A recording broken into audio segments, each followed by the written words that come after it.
If you use DripJobs for your painting company and you need to automatically send information or project data to another application, in this video, I want to walk you through how to leverage a brand new feature that DripJobs just added to their Zap integration to allow you to send data to third-party applications based on some new triggers such as Project Complete. So that's what I'm going to be diving to in this video. If that's of interest, stick around, and that's what we'll be talking about. Welcome back to the channel. If you're new here, my name is Chris.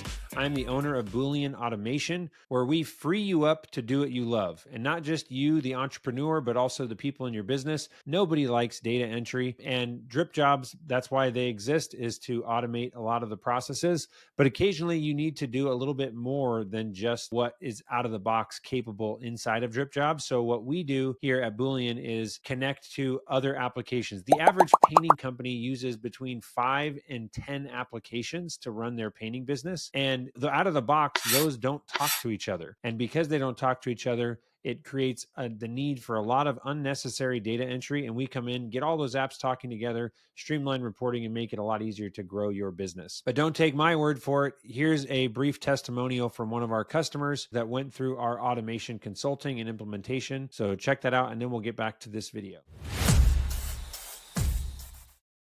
Working with Boolean automation, we were hoping initially that we would be able to really reduce overhead, but that really didn't wind up being the case. What we found with the automation is that we've been able to grow without adding overhead. So what I'm really feeling like is that as we were struggling to keep up with everything, all of the tasks that we've automated before, we were always projecting how much more staff are we going to have. And at this point, we've grown. I think just last year alone, we grew 10%, and not a peep out of anybody saying we're overtaxed, we're overbusy, and we can't keep up. So depending on where you're at in your business, I feel like if you're on a growth track, if you're trying to figure out how you manage and make things work, signing up with these guys can definitely help to keep that additional overhead component out of the conversation of how do we grow. I feel like we're not searching for more staff. You have to look and say, 2 years ago at 20% smaller size and 20% less call volume, presumably, we were struggling to keep up. And now you add 20% and everybody's having leisurely conversations in the office right now. So, I do think that's in large part to the automation. All right. So this video is video 5 of a 6-part video series. You can see them across the top here on building out an NPS survey from scratch using very inexpensive and potentially free tools depending on the size of your business. So in this video, we're talking about building the automation from DripJobs into Airtable, which is where we're housing the data for the NPS survey. So first thing you need is a DripJobs account. And so I have a project in the DripJobs account right here that is in progress. And when we move it to Project Complete, we want to trigger the information to go, and you can see in our Miro table here, when the job is complete, we want to automatically have it use Zapier to send the information to Airtable so that we can then send out the survey and all that stuff. So if you go look here, I have a Zap account. I'm going to go open a new Zap.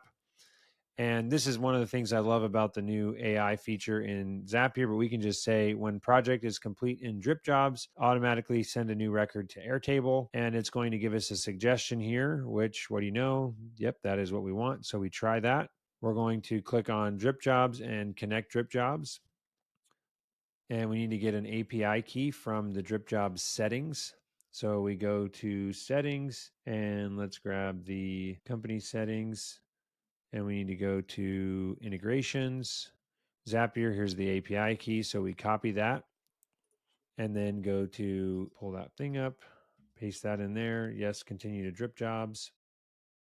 So now our Zapier account is connected and we're going to name this. I always recommend naming everything. So this is going to be the Boolean automation account and continue.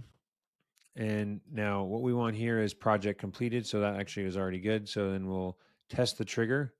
So we're testing, nothing is going to come through yet because this is just a test job. I want to do this real job that I had in my account. So I'm going to move this over to project complete.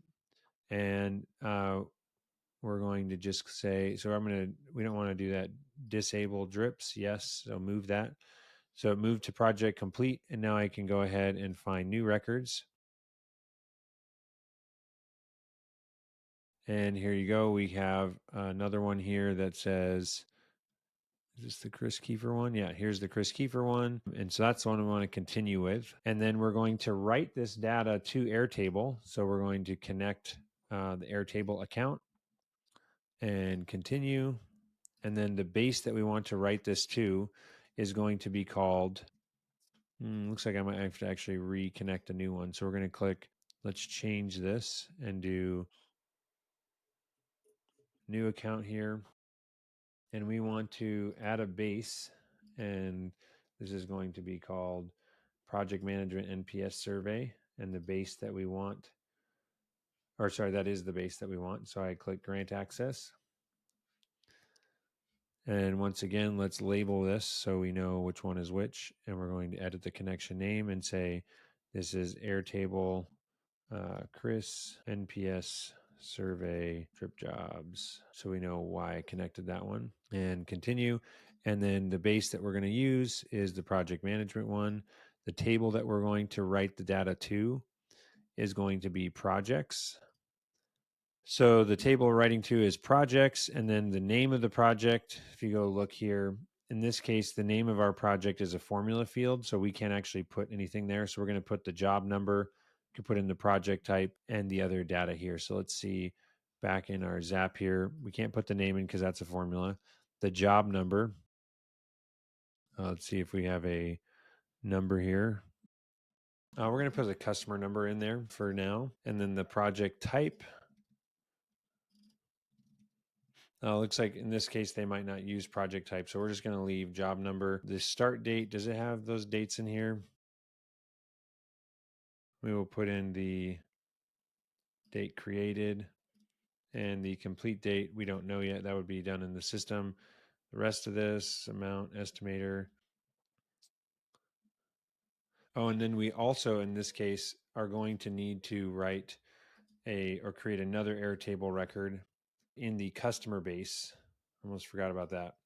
So we have our, all right, so in this one, we're going to do project management first, and we're going to name this create contact, and then the base table that we're going to write to is the contacts, and then the name of this would be first name, last name would be last name, and then email, customer email, customer phone. All right, and the name field is going to be auto filled out there, so we go ahead and continue that and test the step.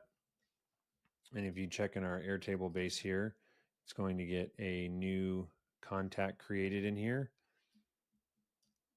Let's see if it had an issue.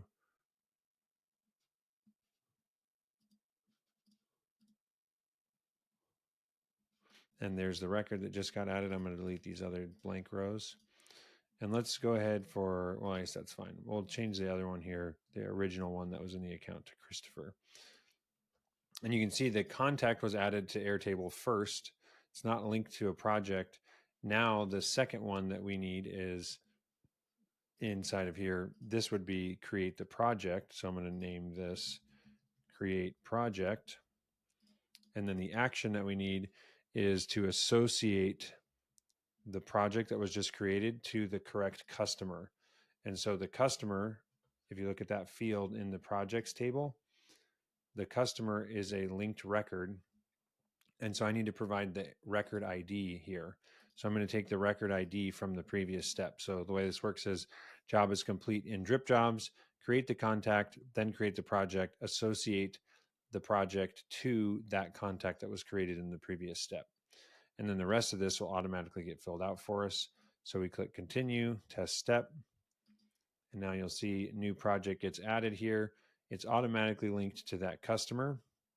And again, you could also write in who the estimator was in those other fields if you wanted. But as far as it coming in here now, all I have to do is hit the work complete, which is over here. So if I select the work complete box, you're going to see down here that the survey just got sent and updated. And so now this would get sent to them. The other thing that I didn't mention in the previous video is that you can also have this change to say, I want it to, the automation could be one when a record is created, for example. So instead of doing when the box is checked, if you're using this just for NPS, for example, you could say anytime that there is a project created, I want to immediately run this. So if I choose that, I'll show you how this looks in the data step here. If I send another job over, so if I once again retest the step, and then you go look at the Airtable, another one's run, and then boom, immediately it's created. So you don't have to have it trigger based on checking that box. You could have it trigger based on the record being created or any other one of the triggers options that they have here. So that is how you connect your DripJobs account to Airtable to send out this information. Hopefully that was valuable. I know this is a lot. And I do want to point out that this is the tip of the iceberg with what is possible. All the NPS survey, all this stuff is all included when we work with somebody, but we do things like automating, pulling Zillow data, sending out postcards to people, job costing, additional work order management, invoicing customers. All of that can be done inside of Airtable. It obviously takes a little bit of work to do that. If this was valuable, please like the video, share it with your Facebook communities, your mastermind groups. Here at Boolean, our mission is to free you up to do what you love. So we'll see you in the next video, and thanks so much for watching.